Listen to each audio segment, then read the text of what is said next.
എറിഞ്ഞു കൊടുത്തു. എനിക്ക് വിഷുവായിട്ട് തന്നില്ലേ സമ്മാനങ്ങള്, സ്വർണവും ഡ്രസ്സും ഒക്കെ തന്നെന്നെ സന്തോഷിപ്പിച്ചില്ലേ? അതെല്ലാം അവളുടെ അയാളുടെ മുഖത്ത് തന്നെ വലിച്ചെറിഞ്ഞു കൊടുത്തു. ഇനി ഇതുപോലുള്ള സംഭവങ്ങൾ ഉണ്ടാവും അമ്മേ.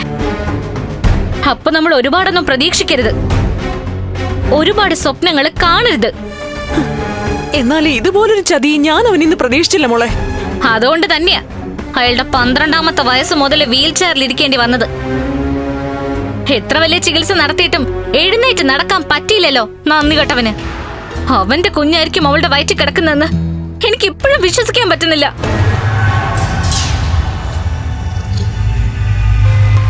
എന്നാലേ ഞങ്ങൾക്ക് വിശ്വാസമുണ്ട്.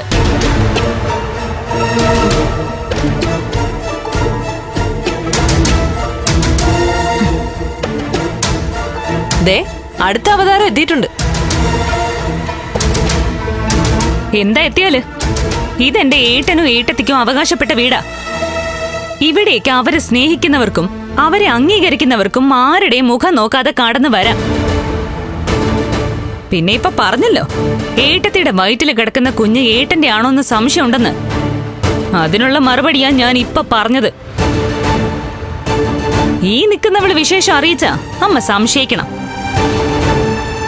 ഇവള് ചിലപ്പോ തെറ്റുകൾ ചെയ്യാൻ സാധ്യതയുണ്ട്. ഇവളുടെ വയറ്റിലൊരു കുഞ്ഞ് ജനിച്ച അതിന്റെ അച്ഛൻ അമ്മയുടെ മോനാണോന്ന് ഉറപ്പ് പറയാനൊന്നും പറ്റില്ല. നിർത്തടി. നിന്റെയും നിന്റെ ഏട്ടത്തിന്ന് പറയുന്നവളുടെയും സ്വഭാവം അല്ലടി എനിക്ക്. അല്ല, അതിനേക്കാൾ മോശമാ. ദേ എല്ലാം കഴിഞ്ഞു നിൽക്കുക ഞങ്ങള്. കാരണത്ത് പാട് വീഴണമെങ്കിൽ കടന്നു പോടി. അതിന് കടന്നു പോവാനല്ല വന്നത്, എന്റെ ഏട്ടനെ ഏടത്തെയും കാണാനാ. നീ കണ്ടില്ലേ? വിഷുവായിട്ട് ശരിക്കും കണ്ടില്ലേ രണ്ടിനെയും? പിന്നെ എന്തിനാടി ഇങ്ങോട്ട് വന്നത്? ഇങ്ങോട്ട് വന്നതേ ഇത് എനിക്കും കൂടി അവകാശപ്പെട്ട വീടാണെന്നുള്ള ബോധം ഉള്ളതുകൊണ്ടാ. നിനക്കെങ്ങനെയാടി ഇവിടെ അവകാശം വരുന്നത്? എന്റെ ഏട്ടന്റെ ഏട്ടത്തിയുടെയും വീട് എന്റെയും വീട് തന്നെയാ. ഇവിടേക്ക് വരണ്ടെന്നും താമസിക്കണ്ടെന്നും അവര് പറയില്ല. ഇവിടെ ഇപ്പൊ അധിക പറ്റുകൾ നിങ്ങളൊക്കെ തന്നെയാ. അമ്മേ, ഇവളോട് പോവാൻ പറ. ഇനി ഇതുപോലുള്ള സംസാരം കേട്ടാലേ എന്റെ സമനില തെറ്റും. സമനില തെറ്റിയാലേ ഏതെങ്കിലും ഡോക്ടറെ പോയി കാണണം. അല്ലാതെ വീട്ടിൽ കയറി വരുന്നവരോട് നിന്റെ വൃത്തികെട്ട സ്വഭാവം പുറത്തെടുത്താലേ അതിന് തക്കതായ മറുപടി കിട്ടിയിരിക്കും. നാവ് കൊണ്ടും കൈ കൊണ്ടും. നീ അത്രയ്ക്കായോ? കടന്നു പോയി ഇറങ്ങി പോടി. നിങ്ങൾ എന്റെ അമ്മയായതുകൊണ്ട് ഞാൻ തിരിച്ചൊന്നും പറയുന്നില്ല. ഏട്ടത്തി ഏട്ടനും കൂടെ ഒരു നാടൻ കളിച്ചതാണ് നിങ്ങൾക്കൊക്കെ പ്രശ്നമായതല്ലേ? ഏട്ടത്തിയുടെ വയറ്റിൽ കിടക്കുന്നത് ഏട്ടന്റെ കുഞ്ഞാണെന്ന് പറയാതിരുന്നതാ ഒരു വലിയ കുറ്റമായിട്ട് നിങ്ങളൊക്കെ കാണുന്നേ. അതെങ്ങനെയാ പറയുന്നേ? സ്വന്തം മകളുടെ വയറ്റിൽ ഒരു കുഞ്ഞുണ്ടായപ്പോ അതിനെ കൊന്നൊരു അമ്മയാ എന്റെ അമ്മ. അതിനു വേണ്ടി ഉള്ളിൽ വിഷം തന്നൊരമ്മയാ. അങ്ങനൊരമ്മയും അതിനേക്കാൾ മോശമായ ഒരു നാത്തൂനും ഉള്ളപ്പോ സത്യങ്ങൾ പറഞ്ഞ ആ കുഞ്ഞ് ജനിക്കാൻ നിങ്ങളൊക്കെ സമ്മതിക്കുവോ?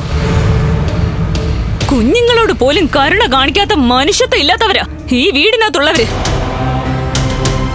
അങ്ങനെയുള്ളവരിവിടെ ജീവിക്കുമ്പോ അവരുടെ കണ്ണിലൊക്കെ പൊടിയിടേണ്ടി വരും. ഇതുപോലെ പല പല കള്ളങ്ങളും പറയേണ്ടി വരും. എന്നിട്ട് പറഞ്ഞില്ലേടി സത്യങ്ങളൊക്കെ? അറിഞ്ഞു. പക്ഷെ അറിഞ്ഞ സമയത്ത് കുഞ്ഞിന് കുറച്ചുകൂടി വളർച്ചയുണ്ടായി. അല്ലെങ്കിൽ എല്ലാവരും കൂടെ മുകളിലേക്ക് അയച്ചേനെ. കഴിക്കുന്ന ഭക്ഷണത്തിലോ കുടിക്കുന്ന വെള്ളത്തിലോ കുഞ്ഞു പോവാൻ പാകത്തിന് എന്തെങ്കിലും കലർത്തി അതിനെ കളഞ്ഞേനെ. ഇങ്ങനെയൊക്കെ ചിന്തിക്കുന്നത് കൊണ്ടാടി നിനക്കൊരമ്മ ആവാൻ പറ്റാതെ പോയത്. നിന്റെ അച്ഛനും മുത്തശ്ശിയും ചേർന്ന് നിന്റെ കുഞ്ഞിനെ കളഞ്ഞത്. അല്ലെങ്കിൽ തന്നെ നിന്നെ പോലെ ഒരുത്തിക്ക് എന്തിനാടി കുഞ്ഞുണ്ടാവുന്നേ? അങ്ങനെ ഉണ്ടായാൽ തന്നെ ആ കുഞ്ഞിന്റെ ഭാവി എന്തായിരിക്കും? മഞ്ജു, നിർത്താനാ നിന്നോട് പറഞ്ഞത്. നിന്റെ വയറ്റിലെ കുഞ്ഞു പോയിട്ടുണ്ടെങ്കിലേ അതിന്റെ കാരണക്കാരി സകല തരികടകളും കയ്യിലുള്ള മുകളിലിരിക്കുന്നവളാടി. എന്റെ ബന്ധുക്കളെയൊക്കെ എനിക്ക് അറിയാമേ. എല്ലാവരുടെയും സ്വഭാവവും തിരിച്ചറിയാം. സ്വന്തം കൂടപ്പിറപ്പിന്റെയും നാത്തൂന്റെയും പ്രസവിച്ച അമ്മയുടെ ഒക്കെ. ഏത് പാതിരാക്കി വന്നാലുവേ എന്നെ 2 കൈ നീട്ടി സ്വീകരിക്കുന്ന ഒരാളെ എന്റെ ജീവിതത്തിൽ ഉണ്ടായിട്ടുള്ളൂ. അതിന്റെ കണ്ണേട്ടനാ. കണ്ണേട്ടനും ലക്ഷ്മിയടത്തെയും കൂടി ഒന്നിച്ചതിന് ശേഷം അവര് 2 പേരും ഉണ്ട്. എന്റെ കണ്ണൊന്ന് നിറഞ്ഞ ആ കരച്ചിലിന് പരിഹാരം കാണാൻ. ഇവളെ അല്ല അമ്മ ചേർത്ത് പിടിക്കേണ്ടത്, ഈ വീട്ടിലെ മൂത്ത മരുമകളെയാ. ഇവളും ഇവളുടെ അച്ഛനും മുത്തശ്ശിയും ഒക്കെ വിഷവാ, വിഷം, തനി വിഷം.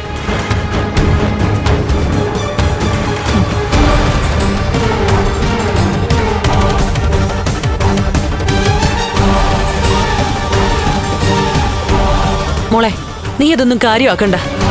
എങ്ങനെയാ കാര്യമാക്കാതിരിക്കുന്നത്? ഇതുപോലെ എന്റെ മുഖത്ത് നോക്കി ആരും എന്നെ ആട്ടിയിട്ടില്ല. ഇതുപോലൊരു അപമാനം എന്റെ ജീവിതത്തിൽ ഉണ്ടായിട്ടുമില്ല. ഒരു കല്യാണത്തോടെ എല്ലാം തീർന്നു, എല്ലാം നശിച്ചു.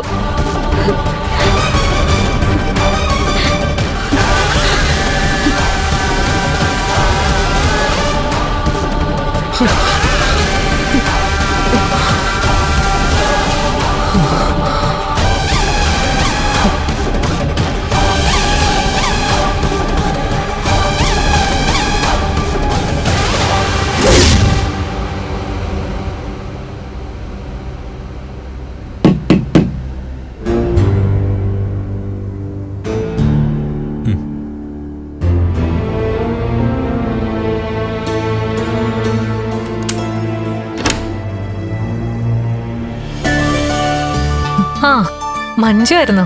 വാ.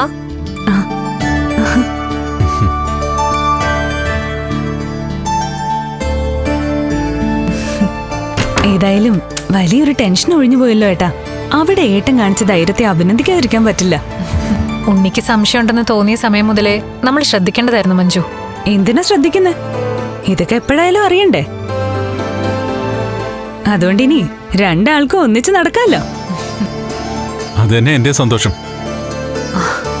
ഇനി ഒരു രഹസ്യം കൂടി മാത്രമേ ഇവിടെ ഉള്ളവർ അറിയാനുള്ളൂ. അതുകൂടി അറിഞ്ഞു കഴിഞ്ഞാൽ മരിച്ച അവസ്ഥയായിരിക്കും എല്ലാവർക്കും. ഞാനൊരിക്കലും നടന്നു കാണണമെന്ന് ഇവിടെ ഉള്ളവർ ആഗ്രഹിക്കുന്നില്ലല്ലോ. അതുപോലെ തന്നെ ലേക്കേച്ചി അനന്തവേടനും ഒക്കെ വലിയ വിഷമത്തിലാ. ഏട്ടത്തെ ഇവിടെ നിൽക്കുമെന്നാ അവരുടെ പേടി. അത്രയ്ക്ക് മണ്ടനൊന്നുമല്ല ഞാൻ. ഇടയ്ക്ക് മുറയ്ക്ക് ഇയാൾ ഇവിടെ ഒന്ന് താമസിക്കുന്നല്ലാതെ സ്ഥിരമായിട്ട് പ്രസവം വരെ അവിടെ തന്നെ ആയിരിക്കും. ഇപ്പോഴത്തെ സാഹചര്യത്തില് മഹിക്ക് ജീവിക്കാൻ ഇത്രയും സുരക്ഷിതമായ ഒരിടം വേറെയില്ല. അത് ശരിയാ. അവരൊക്കെ ഹൃദയം കൊണ്ടാ സ്നേഹിക്കുന്നത്, അല്ലാതെ പുറമേ വെറുതെ ചിരിച്ചു കാണിക്കുന്നതല്ല. നീ അങ്ങോട്ട് പൊക്കെ മോളെ, ഞങ്ങൾ പിന്നാലെ വരുന്നുണ്ട്. ഇടയ്ക്കിടയ്ക്ക് ഏട്ടത്തിയോട് വരുമ്പോഴേ ഞാനും കൂടെ വരാം. ഇവിടുന്നേ ഒരു ഗ്ലാസ് വെള്ളം കുടിക്കുന്ന പോലും സൂക്ഷിക്കണം. നീ അങ്ങനെ വരുമ്പോ ഒറ്റയ്ക്ക് വരണമെന്നില്ല, സാഗറിനെ കൂടെ കൂട്ടിക്കോ. അന്ന് മലയ്ക്ക് പോയപ്പോഴാ സാഗർ ജസ്റ്റ് ഇങ്ങോട്ട് വന്നത്. അങ്ങനെ വരേണ്ടവനല്ലല്ലോ അവൻ, ഈ വീടിന്റെ മരുമകൻ തന്നെയല്ലേ. അപ്പൊ ഇവിടെ വരാനും 1-2 ദിവസം താമസിക്കാനും അവൻ അവകാശമുണ്ട്. അല്ലെങ്കിൽ തന്നെ നമ്മൾ നല്ല നല്ല ജോലികൾ വെച്ച് നീട്ടിയിട്ടും അത് വേണ്ടാന്ന് പറഞ്ഞ് ഒഴിഞ്ഞു നിൽക്കല്ലേ സാഗർ. എന്ന് മാത്രമല്ല, സാഗർ ഇപ്പൊ മാർക്കോ പോലെ തന്നെ നമ്മളെ ജീവന് തുല്യം സ്നേഹിക്കുന്ന കൂട്ടത്തിലാണെന്ന് തോമസ് സാർ പറഞ്ഞു കഴിഞ്ഞു. അതുകൊണ്ട് ഇനി സാഗറിന് മേൽ ഒരു സംശയത്തിന്റെ ആവശ്യമില്ല. സാഗരേട്ട് നമ്മളെയൊക്കെ സ്നേഹിക്കുന്നത് ആത്മാർത്ഥമായിട്ട് തന്നെയാ എടുത്തേ. അതിൽ കലർപ്പൊന്നുമില്ല. ഇപ്പൊ എല്ലാം നഷ്ടപ്പെട്ട് താഴെയിരിക്കുന്ന എന്റെ അമ്മയെ ഏട്ടനെയും നാത്തൂനെയൊക്കെ നമ്മൾ പേടിക്കേണ്ടത്. കണ്ണേട്ടന്റെ സ്വത്തുക്കൾക്ക് ഏട്ടത്തിക്ക് അവകാശം ഉണ്ടെന്ന് അറിഞ്ഞതാ ഇവിടെ എല്ലാരെയും വിഷമിപ്പിച്ചിരിക്കുന്നത്. അങ്ങനെയുള്ളവർക്ക് ഇനി അതിനൊരു അവകാശം വരുന്നത് സഹിക്കാൻ പറ്റില്ല. നിങ്ങൾക്കൊരു കുഞ്ഞ് ജനിക്കുന്നത് മരിക്കുന്നതിന് തുല്യമാ ഇവിടെ ഉള്ളവർക്ക്. അതറിഞ്ഞു വേണം ഏട്ടനും ഏട്ടത്തെയും ജീവിക്കാൻ. എങ്ങനെയെങ്കിലും ആ കുഞ്ഞിനെ നശിപ്പിക്കാൻ ചെയ്യാവുന്നതൊക്കെ എന്റെ അമ്മ ഉൾപ്പെടെ ഉള്ളവർ ചെയ്യും. അതുകൊണ്ട് ഇനിയുള്ള ദിവസങ്ങളിൽ ശ്രദ്ധയോടെ തന്നെ ഏട്ടത്തി മുന്നോട്ട് പോണം. ഇത്രയൊക്കെ ആയില്ലടി. ഇനിയിപ്പോ അങ്ങനെ എന്തെങ്കിലും സംഭവിച്ചാലും അത് ഞങ്ങളെക്കാൾ ദോഷം ചെയ്യുന്നത് അതിന് ശ്രമിക്കുന്നവർക്കായിരിക്കും.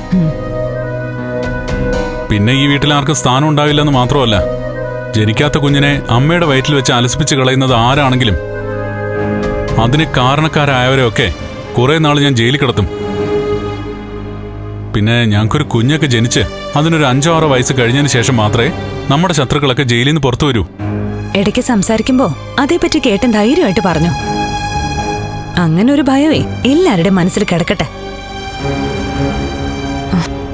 അപ്പോഴേ ഞാനങ്ങോട്ട് പോവാണേ ലേക്കേച്ചിയുടെ വീട്ടില്. ഉടനെ തന്നെ അങ്ങ് എത്തണേ. ശരിയടി.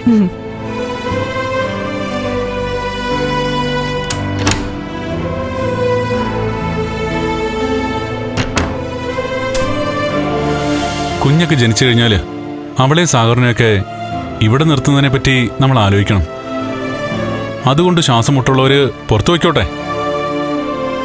കരുണയ്ക്കും ഉണ്ണിക്കൊന്നും സാഗറിനെ ഉൾക്കൊള്ളാൻ കഴിയുമെന്ന് എനിക്ക് തോന്നുന്നില്ല. അതൊന്നും നമ്മൾ നോക്കേണ്ട കാര്യമില്ലല്ലോ കണ്ണേട്ടാ. നമ്മളെയും നമ്മുടെ കുഞ്ഞിനെയും സഹായിക്കാൻ മനസ്സുള്ളവര് വീടിനകത്തുള്ളത് നല്ലതാ. എന്തൊക്കെയായാലും പ്രസവശേഷം ഇങ്ങോട്ട് തന്നെ മടങ്ങി വരേണ്ടി വരുമല്ലോ. പ്രസവശേഷമല്ല, ഞാൻ പറഞ്ഞ പോലെ താൻ ഇടയ്ക്കിടയ്ക്ക് ഇവിടെ ഒന്ന് താമസിക്കണം. താനിവിടെ ഇല്ലാത്തതുകൊണ്ട് ഇവിടെ ഉള്ളവർക്ക് വല്ലാത്തൊരു ആശ്വാസം. അതങ്ങനെ തുടർന്നു പോയാൽ പിന്നെ കുഞ്ഞുമായിട്ട് കയറി വരുമ്പോ അത് ഉൾക്കൊള്ളാൻ എന്റെ അമ്മയ്ക്കും കരുണയ്ക്കും ഉണ്ണിക്കും ഒന്നും കഴിഞ്ഞെന്ന് വരില്ല. അതുകൊണ്ട് അതിനു മുമ്പേ നമ്മളിവിടെ ഒന്നിച്ച് താമസിക്കുന്നത് നല്ലതാ. സ്വന്തം വീട്ടിൽ സ്വസ്ഥമായിട്ട് ജീവിക്കാൻ പോലും കണ്ണേട്ടന് പറ്റുന്നില്ലല്ലേ?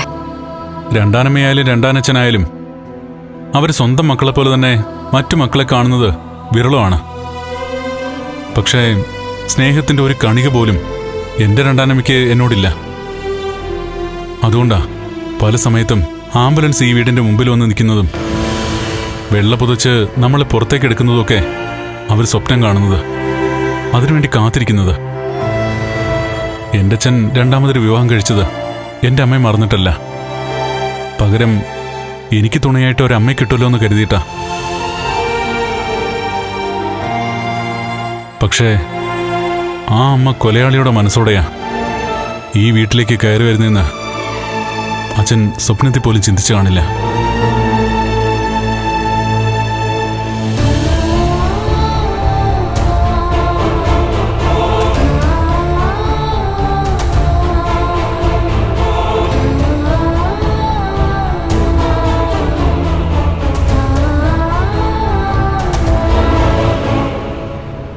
പായസമൊക്കെ 2 കൂട്ടം ഉണ്ടാക്കി വെച്ചതാ. ആരും ഒന്നും കഴിച്ചില്ല. ഇനി നിങ്ങളെങ്കിലും ഇത് കുടിക്ക്.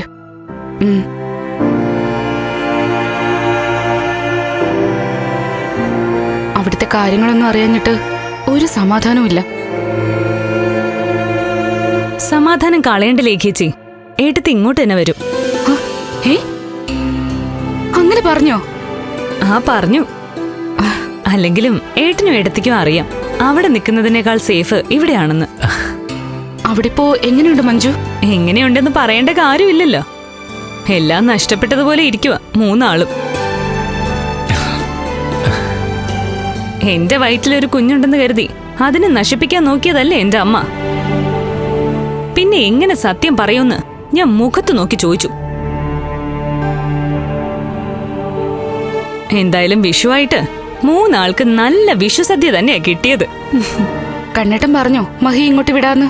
ഏട്ടത്തിക്ക് സുഖപ്രസവം നടക്കണം, അതാ കണ്ണേട്ടന്റെ ആഗ്രഹം. അതിനു വേണ്ടിയിട്ട് എന്ത് ത്യാഗം സഹിക്കാനും കണ്ണേട്ടന് ഒരുക്കുവാ. അത് മാത്രമല്ല, ലേഖേച്ചിയുടെ അനന്തുവിന്റെ മനസ്സെന്താണെന്ന് അവർക്ക് മറ്റാരെക്കാളും നന്നായിട്ട് അറിയാം. അതുകൊണ്ട് കണ്ണേട്ടൻ തന്നെ ലക്ഷ്മി എടുത്ത് ഇവിടെ കൊണ്ടുവന്ന് വിടും. നീ മനസ്സിന് ആശ്വാസം കിട്ടുന്ന കാര്യം തന്നെയാ മഞ്ജു വന്നു പറഞ്ഞത്. ഞാൻ ദേ പായസം എടുക്കാം. അവൾക്ക് സന്തോഷായി.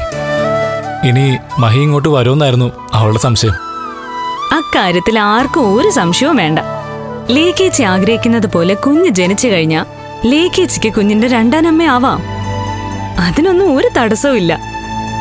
അത്രയ്ക്ക് ലക്ഷ്മിയടുത്തേക്ക് ലേഖേച്ചി ഇഷ്ടമാ. ഇഷ്ടപ്പെടാതിരിക്കാൻ ന്യായമൊന്നുമില്ലല്ലോ. സ്വന്തം അമ്മമാര് പോലും മക്കളെ ഇതുപോലെ നോക്കിയെന്ന് വരില്ല. അതുകൊണ്ട് മഞ്ജു അമ്മയാവാൻ തയ്യാറെടുക്കുന്ന സമയത്തും ഇങ്ങോട്ടേക്ക് പോര്.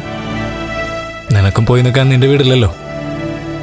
വീടൊക്കെ ഉണ്ട്, പക്ഷേ ഞാൻ അവിടെ പോയി നിന്നാ എനിക്ക് വിശേഷം ഉണ്ടെങ്കിൽ ഒഴിഞ്ഞ വയറുമായിട്ട് തിരിച്ചു പോരേണ്ടി വരും.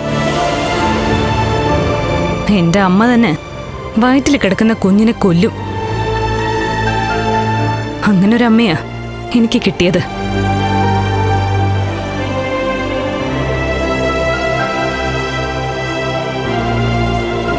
എന്തായാലും ആശ്വാസമായി സാഗറെ. നിങ്ങളിങ്ങോട്ട് വന്നില്ലായിരുന്നെങ്കിൽ പിന്നെ ലേഖയെ സമാധാനിപ്പിക്കാനായി ഞാൻ ഒരുപാട് പാടുപെടേണ്ടി വന്നേനെ. എന്ന് മാത്രമല്ല, ലക്ഷ്മിയുടെ കണ്ണൻ്റെ കാര്യം ആലോചിച്ചിട്ട് പിന്നെ എനിക്കും അവൾക്കും ഉറങ്ങാൻ പോലും കഴിയില്ലായിരുന്നു.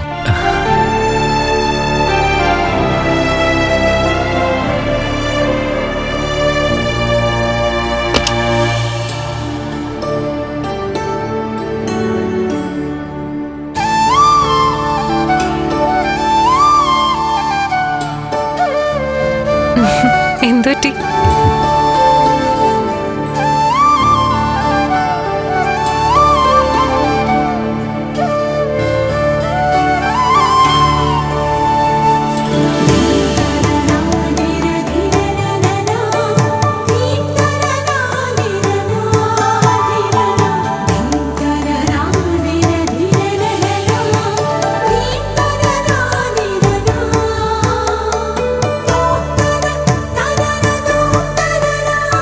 അവിടെ വിഷുവായിട്ട് ലേഖ സദ്യയൊക്കെ ഒരുക്കി വെച്ചിരിക്കുക. അവിടേക്ക് പോണം, അത് കഴിക്കണം. താനാണ് അമ്മയാവാൻ പോകുന്നെങ്കിലും ഒരമ്മയുടെ ആദ്യം വേദനയും സന്തോഷമൊക്കെ അവളും അനുഭവിക്കുന്നുണ്ട്. അതുകൊണ്ട് തന്നെ അവിടെ കിട്ടുന്ന കെയറൊന്നും മറ്റെവിടെയും കിട്ടില്ല. എനിക്കും പ്രസവം വരെ അവിടെ തന്നെ താമസിക്കണമെന്ന് ആഗ്രഹം. എങ്കിലും ഇടയ്ക്ക് നമുക്ക് ഇങ്ങോട്ട് വരണം. 1-2 ദിവസമൊക്കെ താൻ ഇവിടെ വേണം. പൂർണ്ണമായിട്ട് നമ്മൾ മാറി നിൽക്കുമ്പോഴാ പിന്നെ നമ്മൾ ഇങ്ങോട്ട് വരുന്നത് ചിലർക്ക് ബുദ്ധിമുട്ടായിട്ട് തോന്നുന്നത്. വഴക്കിടാനും പരസ്പരം മത്സരിക്കാനും പറ്റിയൊരു മാനസികാവസ്ഥയിലല്ല ഞാനിപ്പോ. അതെനിക്കും അറിയാം. എങ്കിലും ഞാനിവിടെ ഉണ്ടല്ലോ. പിന്നെ സഹായത്തിന് വേണമെങ്കിൽ മഞ്ജും സാഗറും ഒക്കെ വരില്ലേ? അതുകൊണ്ട് പേടിക്കാനൊന്നുമില്ല. ഇതിപ്പോഴൊരു മരിച്ച വീടാണല്ലേ? അതിനപ്പുറമാണ്. ഇന്ന് വിഷുക്കണിയൊക്കെ കണ്ടിട്ട് ഒരുപാട് ആഹ്ലാദിച്ചതാ. കരുണയും എന്റെ രണ്ടാനമ്മയൊക്കെ അതൊക്കെ പെട്ടെന്ന് നിലച്ചത്. ഇവിടെ വിഷുസദ്യയൊക്കെ ഒരുക്കിയിട്ടുണ്ട് എനിക്കായിട്ട്. പക്ഷേ ഇനിയാ സദ്യ കഴിച്ചാ നമ്മൾ ജീവനോടുണ്ടാവുമെന്ന് പറയാൻ പറ്റില്ല. എന്നാ പിന്നെ നമുക്ക് പോവാം. വാ. അയ്യോ, എന്തേ കാണിക്കുന്നേ? പോവല്ലേ? ഇങ്ങനാണോ പോകുന്നേ? ഓ, പറഞ്ഞ പോലെ ശരിയാണല്ലോ. ഇടയ്ക്കിടയ്ക്കിപ്പോ വീൽചെയറിന്റെ കാര്യം മറക്കുന്നുണ്ട് കേട്ടോ. അത് സ്വാഭാവികമല്ലടോ. അങ്ങനെ നടക്കുന്ന ഒരു ദിവസമായിരിക്കും കണ്ണേട്ടം പിടിക്കപ്പെടുന്നത്. ഇന്നത്തെ ദിവസം നമ്മൾ മൂടിവെച്ച രഹസ്യം പൊളിഞ്ഞതുപോലെ അതും എല്ലാവരും മനസ്സിലാക്കുന്നൊരു ദിവസം വന്നേ പറ്റൂ. വാ.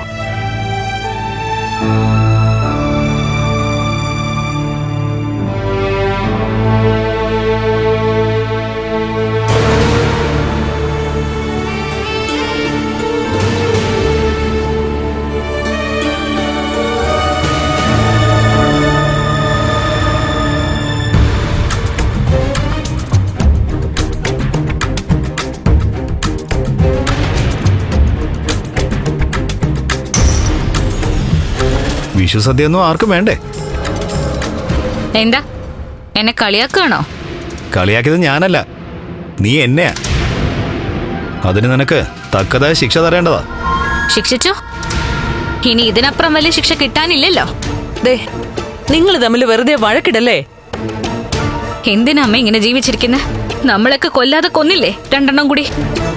മോളെ 2 എണ്ണം അല്ല, അവനും അവന്റെ കൂട്ടുകാരനും ഒക്കെ ഇതില് പ്രതികളോ? കണ്ണന്റെ അനന്തുന്റെയും വക്കീലിന്റെ ബുദ്ധിയാ. അതുകൊണ്ടാ അതിവിദഗ്ധമായിട്ട് നമ്മളെങ്ങനെ പറ്റിക്കാനൊക്കെ അവർക്ക് പറ്റുന്നത്.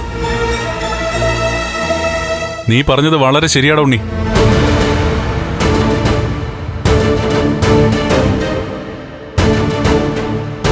അതുകൊണ്ട് ഇനിയെങ്കിലും മര്യാദയ്ക്ക് ജീവിക്കാൻ ശ്രമിക്കണം എല്ലാവരും.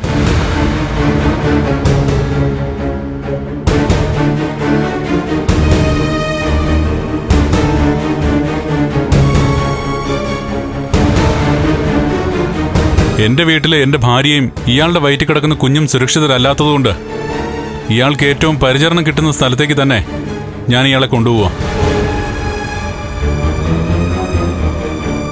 എന്നുവെച്ചാ ഇനിയിപ്പോ സ്ഥിരമായിട്ട് അവിടെ നിർത്തില്ല. ഇടയ്ക്കിടയ്ക്ക് ഇയാളെ ഇങ്ങോട്ട് കൊണ്ടുവരും. എന്റെ ഭാര്യ അരികിൽ വേണമെന്ന് ഞാൻ ആഗ്രഹിക്കുമ്പോഴൊക്കെ. പിന്നെ കുഞ്ഞ് ജനിച്ചു കഴിഞ്ഞാൽ 2 ആളും അമ്മയും കുഞ്ഞും ഇവിടെ തന്നെ ആയിരിക്കും സ്ഥിര താമസം. അത് ആർക്കെങ്കിലുമൊക്കെ രസിക്കുന്നില്ല എങ്കിൽ അവർക്ക് ഈ വീട്ടിൽ നിന്ന് പുറത്തു പോവാം.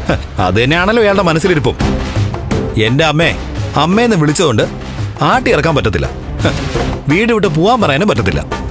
അതിനു പകരം ഇതുപോലെ ഓരോരോ കാരണങ്ങളുണ്ടാക്കി പുകച്ച് പുറത്തു ചാടിക്കാൻ നോക്കുക. നീ നിന്റെ അമ്മയൊക്കെ പുകയാൻ ഞാൻ പറഞ്ഞോ? അങ്ങനെ പുകച്ചിൽ കൂടുതലുണ്ടെങ്കിൽ പുറത്തു ചാടുന്നതിൽ തെറ്റില്ല. ഞാനും ഇയാളായതുകൊണ്ട് മാത്രമാ നീയൊക്കെ ഇപ്പോഴിവിടെ നിൽക്കുന്നത്. ഈ വീടിനകത്ത് നടക്കുന്ന കാര്യങ്ങൾ അറിയാവുന്നവര്, കഥകൾ അറിയാവുന്നവര് നാഴികയ്ക്ക് 40 വട്ടം പറയുന്നുണ്ട് ഈ വീടിനകത്തുള്ളവരെ പുറത്താക്കിയിട്ട് എന്റെ ഭാര്യയ്ക്ക് ഇവിടെ ജീവിക്കാനുള്ള സൗകര്യം ഉണ്ടാക്കാൻ.